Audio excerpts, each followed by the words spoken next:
Yeah, Kenzie? They all tell us different things. Good. What do they tell us? What does the first one, the vertex form, tell us?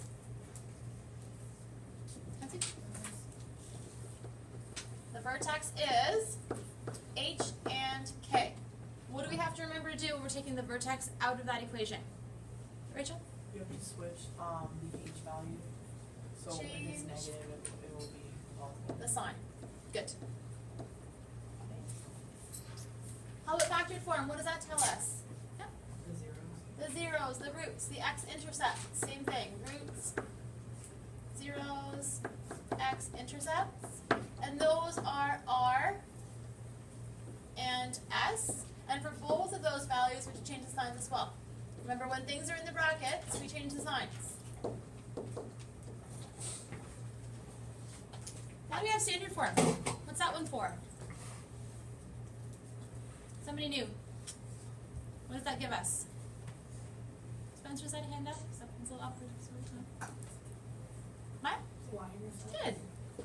The number by itself at the end is the y-intercept.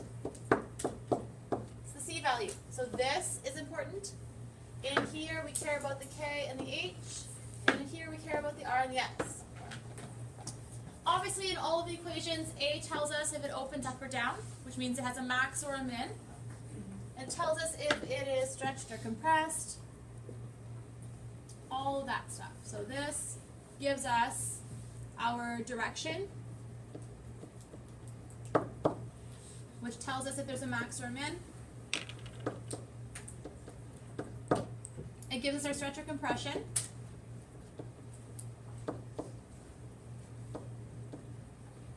Which in turn tells us the step pattern.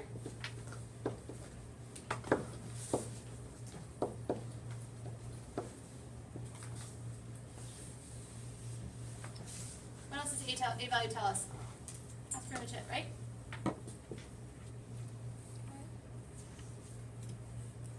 All right, so to find the roots or the zeros, if you don't just have an equation to pick them out of, we could factor, or we could use the quadratic formula.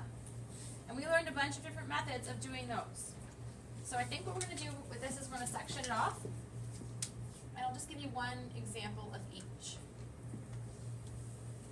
You guys have a really, really great foldable for factoring. I'm going to brag and say it's awesome. It's got lots of great examples in there. It's got steps on how to factor. Find it and use it to study these types. Okay, I'll just do one quick example of each. I'm not going to do a lot of explanation. I'm not going to write out steps. You guys have all those notes already. So what are the types of factoring we've learned so far? First one. Yeah, Rachel? Common factoring. So common factor. An example of where you'd need to common factor. The questions that you guys struggled with sometimes were things like a soccer ball is being kicked off the ground into the air. Right? So we had an equation that looked like this. Negative, I don't know, let's do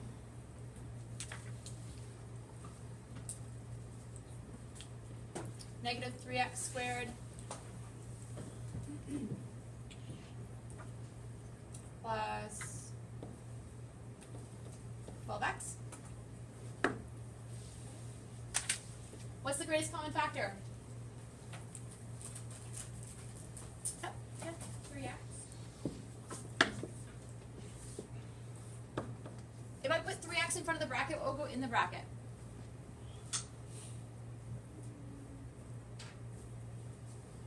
X plus 4. Very close. If x plus 4 was going to go in the bracket, something else has to change out here. Plus negative 3x. Mm-hmm. So we want to take the negative sign out. If we have a negative in front of the a value, we want it in front of our brackets. Right? So take out the negative with the common factor. When dividing by negative 3x, in each case, it's going to change to x minus 4 in the brackets, which is good because it'll give us some positive values. So the roots in this case would be x equals 0, because if you divide by 0 by negative 3, it's just 0, and x equals 4. So that's an example of common factoring. There's a bunch of different ones, but that's just one quick example.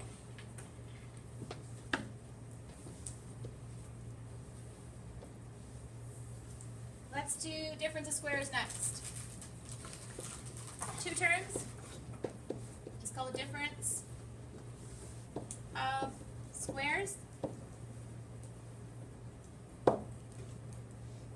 So for difference of squares question, I'm going to say y equals, I don't know, x squared minus 81. How does that factor? Yep. X plus 9 and x minus 9 in whatever order you want. Exactly. You take the square root of each. One is a plus, one is a minus. In that case, this root is x equals negative 9. Change the signs. This root is x equals positive 9. Or you can say x is equal to plus or minus 9. That works as well. Questions about either of those two methods of factoring? So we had trinomials. If the initial expression has 3 terms, there's a couple different types of trinomials that we could factor. A perfect square trinomial could look like it is simple, or it could look like it is a complex trinomial. Perfect squares. Perfect square trinomial has a square at the beginning and a square at the end. So an example of a perfect square trinomial, let's do x squared minus 6x plus 9. Let's do that one first. Should have written it in red, sorry guys. How do we factor that? If you have a square at the front and a square at the end, these are perfect square trinomials because this is a perfect square and that's a perfect square. So how do I factor? How do I go backwards from that?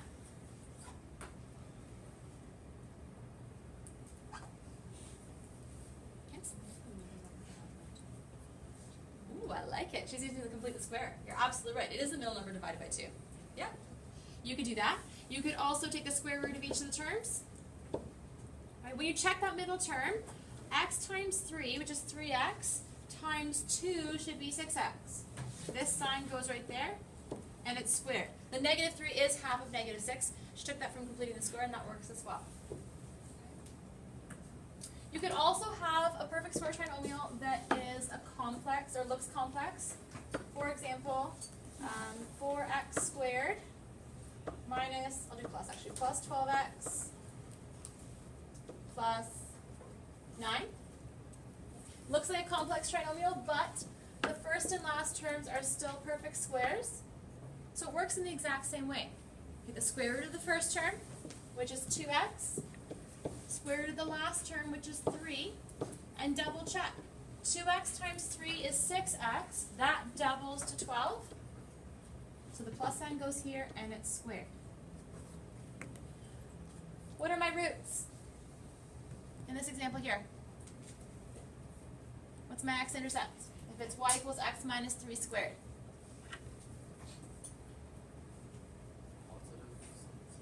Positive 3, good. There's only one x-intercept. If it's factorable as a perfect square trinomial, that means the vertex lies on the x-axis. Remember this? Right there. So there's only one root. In the case where you have a coefficient in front of the x that's not a 1, you take the opposite of this number, so negative 3 over the 2. And that's the root for the second example. And again, it's only one x-intercept. The vertex is at negative 1.5 on the x-axis. All right, the two types of trinomials that remain are just simple and complex. The simple trinomials were really easy, and the complex ones we had a couple different methods too. So we'll start with simple trinomials. Simple trinomial, for example, y equals x squared minus, let's actually leave it minus x, minus 12. How do we factor a simple trinomial? Factors of what number? Spencer? The factors of the 12 that do what? factors of 12 that, get that? Add to 1. That add or subtract to 1 depending on what the sign tells you to do. So subtract to 1 in this case, here's your 1. Okay. Or the numbers with their signs add to negative 1. If you do a factor tree, think about all your factors. The numbers that multiply to be 12, that are 1 apart or that add to 1 are 4 times 3. The bigger number gets the sign from the middle term. Remember your sign rules. This negative 12 means it's 1 of each sign. So x minus 4 and x plus 3 are my 2 brackets. That means my x-intercepts are positive 4 and negative 3.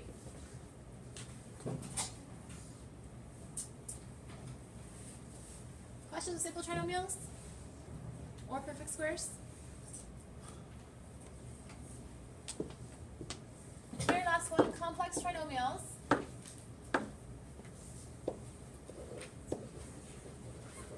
That's the one that we did the Australian method for. A couple of you did it a little bit differently, but for example, one that works here. 2x squared minus x minus 15. What number are we going to do a factor tree for? Factors of what?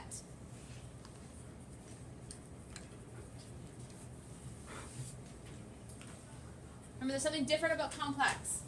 It's not just the last number, right? Factors of, yeah, Rachel? So don't you have to take 2 times 15? You so do. Factors of 30. That subtract to 1. So 5 times 6 is 30. And 5 and 6 are 1 apart. You have to put your signs in. So the larger number takes the middle sign, so it's negative 6 and positive 5. Now I showed you a couple different ways. Put the way that you like best in your notes. Don't copy them all out. I'll show you them now, and then you can choose which one you want to write down. Mostly, I think a lot of us did the fractions over here. Took the 2 and put it underneath. So over 2x, and then reduced. That was the first way I showed you, and I think most of you stuck with that. And those were your 2 brackets, 2x plus 5 and x minus 3. Let's reduce properly, shall we? Others who didn't like the fractions might have done it this way. 2x plus 5, 2x minus 6, and you common factored the 2 away. Okay, so some of you did this. 2 times x minus 3. Those 2 cancel, and those were your 2 answers.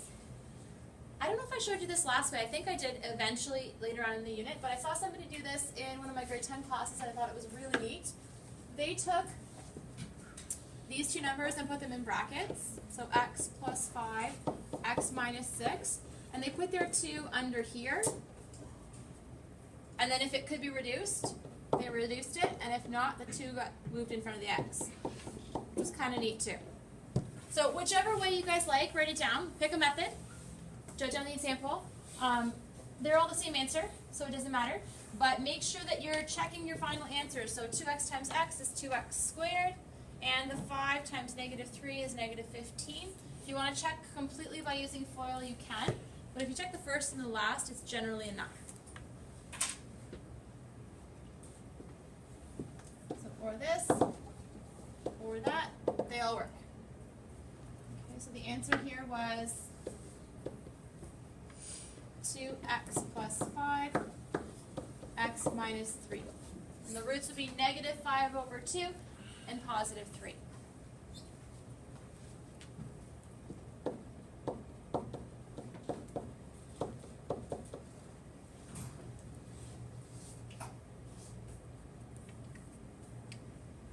Is there anything about factoring that you don't feel confident with? That you're not sure how to do, that you want me to teach you more of or go over or provide some extra support with? We're okay? Alright.